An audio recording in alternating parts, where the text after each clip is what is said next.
अस्सलामुअलैकुम दोस्तों। ये स्टोरी है एक ऐसे शख्स की जो एक दो दिन नहीं बल्कि पूरे 14 माह तक एक ऐसे समंदर में सरवाइव करता है जो पूरी अर्थ पर मौजूद खुश्क हिस्से से भी बड़ा है। दोस्तों, इस ओशन का नाम है पैसिफिक ओशन। अब सवाल ये पैदा होता है कि आखिर ये शख्स इस ओशन में क्यों गया और 14 माह तक इस शख्स ने कैसे इस समंदर में सरवाइव किया। इस शख्स ने अनजाने में एक ऐसा वर्ल्ड रिकॉर्ड भी कायम कर दिया जिसे तोड़ने के बारे में कोई शख्स सोच भी नहीं सकता। दोस्तों, इस शख्स के नाम समंदर में अकेले रहने का रिकॉर्ड मौजूद है। मेजर टीवी वीडियोस में एक बार फिर से खुश आमदीद। अगर आप चैनल पर नए हैं तो चैनल को सब्सक्राइब जरूर कर दें। दोस्तों, ये बात है 2012 की, जब मैक्सिको के एक छोटे से गांव कोस्टा एजुल से ताल्लुक रखने वाला एक मछुआरा जिसका नाम था जोज एल्वरंगा, ये अपने साथी के साथ समंदर में मामूल के मुताबिक मछलियां पकड़ने के लिए जाता है। इन्होंने सोच रखा था कि 30 घंटों के बाद वो वापस अपने गांव आ जाएंगे, मगर इन्हें क्या मालूम कि बेरहम समंदर उन्हें 1 साल से भी ज्यादा अरसे तक अपने पास रखने वाला है।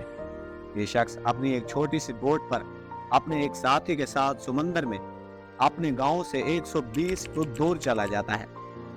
इसके बाद ये अपने सफर का आगाज करता है और तकरीबन साहिल से 150 किलोमीटर दूर चला जाता है।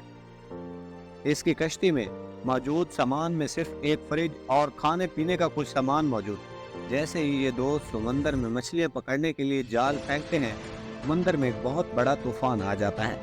ये लोग अपनी जान बचाने के लिए कश्ती को वापस भगाते हैं। जब ये लोग अपने गांव से 20 किलोमीटर दूर होते हैं तो इनकी कश्ती का फ्यूल खत्म हो जाता है। इन्हें अपना गांव वाज़े नजर आ रहा था, मगर ना तो इनकी कश्ती में चप्पू थे और ना ही कोई एक्स्ट्रा फ्यूल जिसे इस्तेमाल करके ये अपने गांव तक जा सकते। इसी दौरान समंदर की बेरहम लहरें इन्हें समंदर से 500 किलोमीटर दूर ले जाती हैं और समंदर के एक ऐसे मकाम पर ले जाती हैं जहां पर किसी भी इंसान या फिर कश्ती का गुजरना मुमकिन है।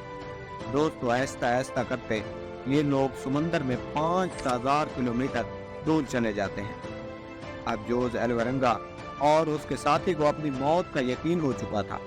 ये लोग समंदर में अपने पीने के लिए बारिश का पानी इस्तेमाल करते थे, जिन्हें वो समंदर में तैरती हुई प्लास्टिक की बोतलों में स्टोर किया कर लेते, और खाने के लिए ये उन परिंदों को हाथ से पकड़ते थे जो इनकी बोट पर आ बैठते।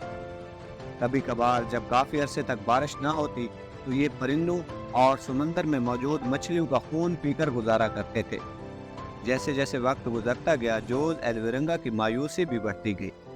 अब जोज एल्वरंगा और उसका साथी 6 माह से ज्यादा अरसे तक समंदर में मौजूद थे। फिर एक दिन जोज एल्वरंगा का दोस्त बीमार हो जाता है और इसी बीमारी की वजह से उसकी मौत वाक़या हो जाती है। अब इस बेरहम समंदर के दरमियान जोज एल्वरंगा अकेला रह जाता है। दोस्तों, ये समंदर का वो हिस्सा है जहाँ पर कार्गो शिप भी कभी कभार गुजरते थे। फिर एक दिन अचानक वहां से एक कार्गो शिप गुजरी।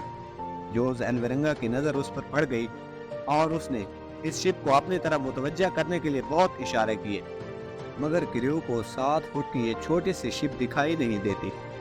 इस तरह ये शिप भी चली जाती है। जोज एल्वरंगा एक मुकम्मल तौर पर मायूस हो चुका था। वो अपनी जिंदगी के बकिया दिन पूरे कर रहा था। अब उसे समंदर में 14 माह से ज्यादा अरसा हो चुका था। फिर एक दिन वो जब समंदर में मौजूद था तो इसे अपनी बोट के साथ नारियल तैरते हुए नजर आए, जिनसे वो समझ गया कि इनके आसपास कोई न कोई आइलैंड तो जरूर मौजूद है। जोज एल्वरंगा ने उस आइलैंड पर जाने के लिए कश्ती से छलांग लगा दी और समंदर में तैरता तैरता उस आइलैंड पर जा पहुंचा। जैसे ही वो उस आइलैंड पर पहुंचा तो उसे वहां पर एक छोटी सी हट नजर आती है, जिसमें वहां से एक मकामी शख्स मिलता है। जोज एल्वरंगा 14 माह बाद पहली बार किसी दूसरे इंसान से मिल रहा था। ये आइलैंड जोज एल्वरंगा के घर से 11,000 किलोमीटर की दूरी पर मौजूद था। इस आइलैंड का नाम था इबोन अटोल। बिलाखिर 14 माह बाद इसे जहाज के जरिए वापस इसके घर भेज दिया जाता है। तो कैसी लगी आज की वीडियो? कमेंट सेक्शन में अपनी राय का इजहार जरूर करें।